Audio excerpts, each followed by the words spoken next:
दोन चलातील रेषीय समीकरणे रेषीय समीकरणे गणिताचा पहिला धडा आहे दोन चलातील रेषीय समीकरणे. त्याच्यामध्ये आपण सुरुवातीला बघूयात एक चल समीकरणे कशी आहेत. चल म्हणजे काय, सुरुवातीला चल म्हणजे काय ते पाहूत. ए पासून A B C D dash dash Z, A पासून ते झेड पर्यंतच्या कोणत्याही अक्षराचा आपण चल म्हणून घेऊ शकतो. तर आपल्याला 4x बरोबर 16 ह्याच्यामध्ये एकच चल वापरलेला आहे. x हे एकमेव चल वापरलेलं आहे, म्हणून याला एक चल समीकरण असं आपण म्हणू शकतो.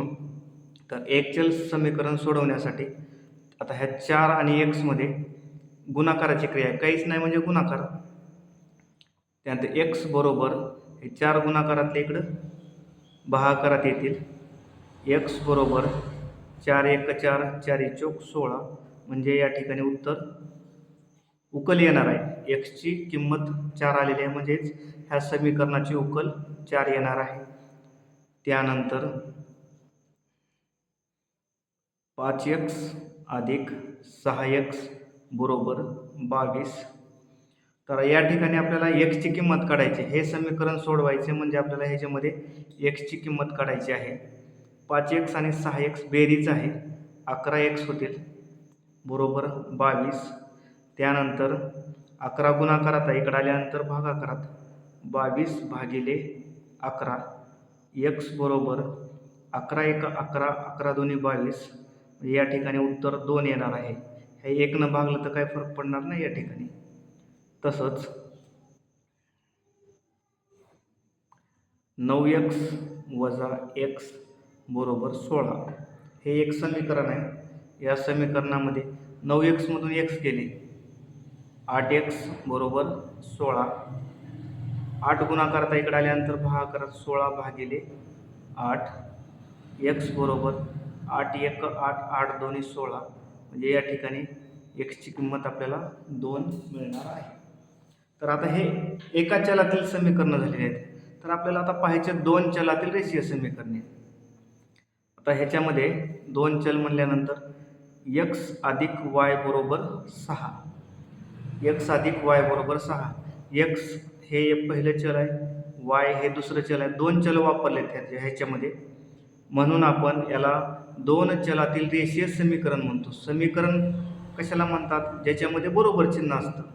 ह्या बरोबर चिन्हामध्ये डावीकडल्या बाजूची किंमत आणि उजवीकडल्या बाजूची किंमत समान असते. ज्याच्यामध्ये बरोबर चिन्ह वापरलेलं आहे ते समीकरण असतं आणि एका सरळ रेषेमध्ये मांडलेलं आहे, म्हणून ह्याला दोन चलातील रेषीय समीकरण असं आपण म्हणू शकतो. आता ह्याच्यामध्ये आपल्याला समजा x ची किंमत 1 दिलेली आहे.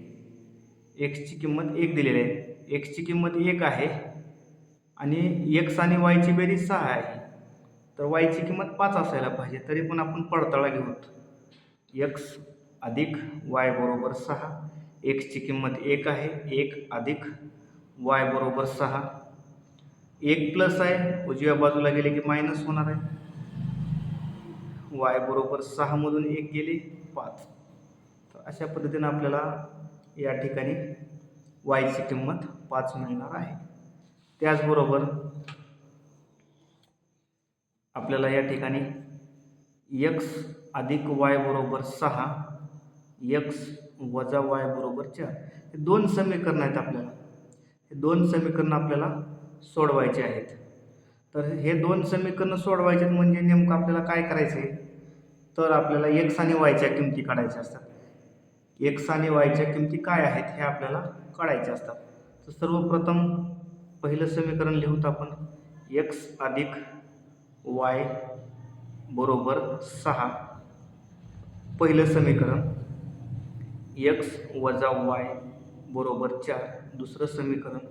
आता ह्याच्यामध्ये ह्या y ला प्लस चिन्ह आहे, ह्या y ला मायनस चिन्ह आहे, बरोबर आहे. संख्येचं चिन्ह नेहमी डाव्या बाजूला असतं. हे x चं चिन्ह प्लस आहे, ह्या x चं पण प्लस आहे, ह्या y चं प्लस आहे, ह्या y चं मायनस आहे. 6चं प्लस आहे, 4चं पण प्लस डाव्या बाजूला चिन्ह असतं. ज्या वेळेस काहीच लिहिलं जात नाही त्यावेळेस त्या ठिकाणी प्लस चिन्ह असतं. तर x अधिक y बरोबर 6 पहिलं समीकरण, x वजा y बरोबर 4 दुसरं समीकरण. तर यांचे आपल्याला इथं ह्या वायला प्लस चिन्ह, ह्या वायला मायनस, वेगवेगळे चिन्ह आहेत. वेगवेगळे चिन्ह असतील तर ह्यांची बेरीज करावं लागेल आपल्याला दोन समीकरणाची. समीकरण 1 व 2 ची बेरीज करू.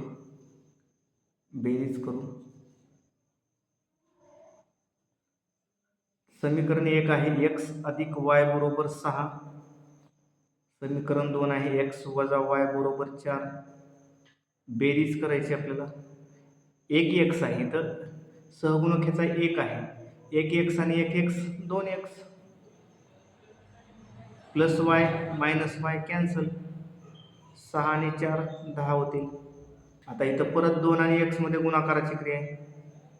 2 गुणाकारातले इकडे भागाकारात आले. x बरोबर बे 1 बे, बे 5 10, 5 आले. छेदातले 1 न भागलं आणि गुणलं तर काही फरक पडत नाही. आता आपल्याला x बरोबर 5 ही किंमत समीकरण 1 मध्ये ठेवायची. 1 मध्ये ठेवू, कारण आपल्याला y ची किंमत काढायची. आपल्याला आणखीन y ची किंमत काढायची. समीकरण 1 परत लिहूत आपण. x अधिक y बरोबर 6. x ची 5 आलेली आहे. 5 अधिक y बरोबर 6. 5 प्लस आहे, उजव्या साईडला गेले की मायनस होईल. 6 वजा 5, y बरोबर 6 मधून 5 गेले, या ठिकाणी आपल्याला 1 मिळणार आहे.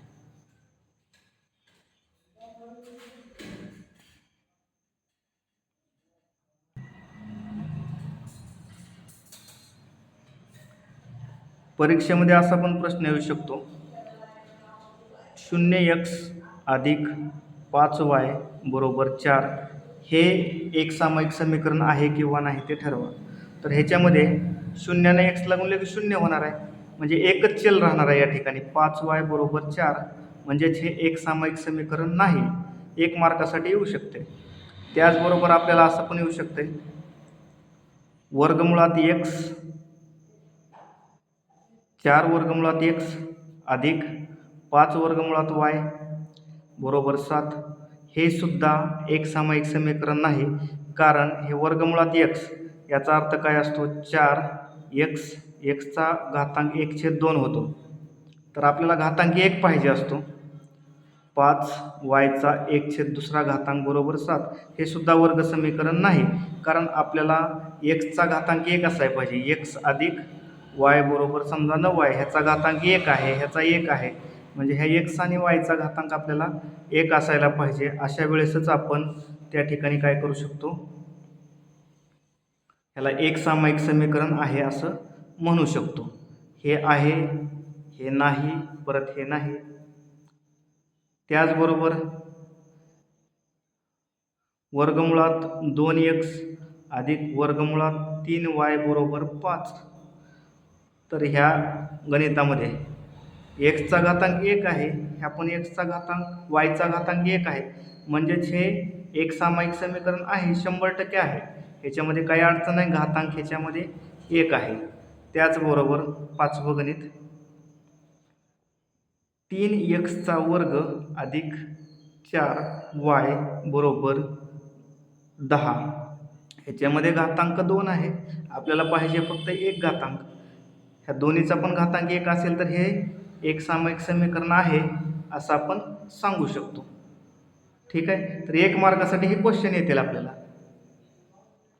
तर ह्याच्यामध्ये परत आपल्याला आपण आता काही थोडं बेसिक घेऊयात. बेसिकमध्ये बघा, प्लस आणि प्लस होतं, प्लस मायनस मायनस होतं, मायनस प्लस पण मायनस ही क्रिया आहे. ही काय आहे, क्रिया. आणि 2 मायनस असतील तर या ठिकाणी प्लस होणार आहे. म्हणजे हे 4 सूत्र आहेत, 1 2 3 4. तर या 4 सूत्राचा वापर करून आपण जवळपास 10 ते 15 एक्झाम्पल बघूत आपण बेरीज वजाबाकीचे. म्हणजे आपला प्लस आणि मायनसचा कन्सेप्ट क्लिअर होऊन जाईल. तर बघा या ठिकाणी +8 -8 +17. तर आता बऱ्याच जणांचं प्लस आणि मायनसमध्ये कन्फ्युजन असतं, तर कन्फ्युजन करायची गरज नाही. बघा ह्या 8ला मायनस चिन्ह आहे, ह्या 17ला प्लस चिन्ह आहे. तर बघा मायनस आणि प्लस काय होतं? मायनस. म्हणजे यांची वजाबाकी होणार आहे. ही काय क्रिया, यांची काय होणार आहे? वजाबाकी. वजाबाकी करा. 8 मधून 17 जात नाहीत, मग 17 मधून 8 गेले, या ठिकाणी राहील 9. उत्तराला चिन्ह मोठ्या संख्येचं. बघा मोठी संख्या 17 आहे, 17ला चिन्ह आहे प्लस, तर +9. तर +9 आहे, तर प्लस काय लिहायची गरज नाही, काहीच नाही. म्हणजे बघा प्लसच चिन्ह असतं. त्याचबरोबर दुसरं गणित -7 -8. तर या ठिकाणी बघा हे मायनस आणि मायनस कुठं आहे? बघा हे मायनस आणि मायनस प्लस, म्हणजे यांची बेरीज होणार आहे. सारखं चिन्ह असेल तर बेरीज. 17 आणि 7 आणि 8 15. उत्तराला चिन्ह मोठ्या संख्येचं. तिसरं गणित -16 -16.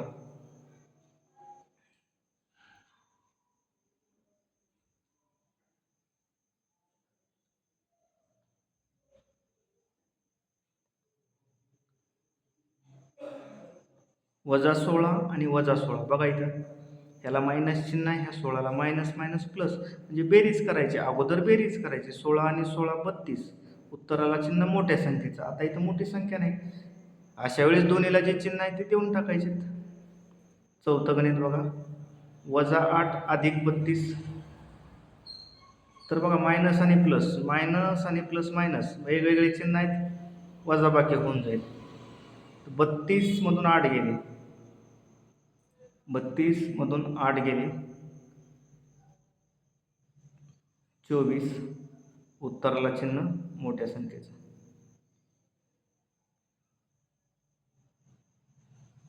तर या ठिकाणी पाचवं गणित असेल -6 +8. बघा वेगवेगळे चिन्ह वजाबाकी होईल. 8 मधून 6 गेले 2. उत्तराला चिन्ह मोठ्या संख्येचं. ठीक आहे. 6वं गणित -3 -10. सारखे चिन्ह आहेत, बेरीज करायचे. 10 आणि 3 13. उत्तराला चिन्ह मोठ्या संख्येचं. आता हे झालं प्लस आणि मायनसच्या बाबतीत. आता गुणाकारामध्ये पाहूत आपण. गुणाकारामध्ये पहिलं गणित -4 × 3. बघा आधी 4 त्रिकोण 12 होणार आहे. गुणाकारामध्ये एक संख्या प्लस आणि एक संख्या मायनस असेल तर उत्तर मायनस होणार. त्याचबरोबर दुसरं गणित -8 -2. 8 2 16. पण दोन संख्या जर मायनस असतील त्यांचा गुणाकार प्लस होत असतो. ठीक आहे. तिसरं गणित 4 × -10. 10 चौक 40. एक संख्या प्लस आणि एक मायनस म्हणल्यावर मायनस येणार आहे. त्यानंतर चौथं 7 × 8. दोन्ही संख्या प्लस आहेत, 7 8 56. या ठिकाणी अशा पद्धतीनं गुणाकार होणार आहे याचा. आता भागाकारात पण असंच, जे नियम गुणाकाराचे आहेत तेच नियम भागाकाराचे आहेत. भागाकाराचे नियम बघा. पहिलं गणित बघूत आपण -16 / 4. 4 न 16ला भागायचे. 4 चौक 16. तर या ठिकाणी बघा एक संख्या प्लस आहे, एक मायनस, तर मायनस येणार आहे. गुणाकाराचेच नियम आहेत त्याच्यामध्ये. मोठ्या संख्येचं चिन्ह द्यायचं नाही गुणाकार आणि भागाकार करत असताना. ठीक आहे. -8 / -4. दोन्ही संख्या मायनस असतील त्यांचा भागाकार प्लस होतो. 4 2 8. तिसरं 20 / -5. 5 चौक 20. एक संख्या प्लस आणि एक मायनस, मायनस येणार आहे भागाकार. चौथं वजा ठीक आहे प्लसचं घेऊ 30 / 10. बघा 30ला 10 न भागला, दोन्ही प्लस संख्या आहेत. 10 त्रिक 30. तर याचा भागाकार काय येणार आहे? प्लसच येणार आहे. तर या ठिकाणी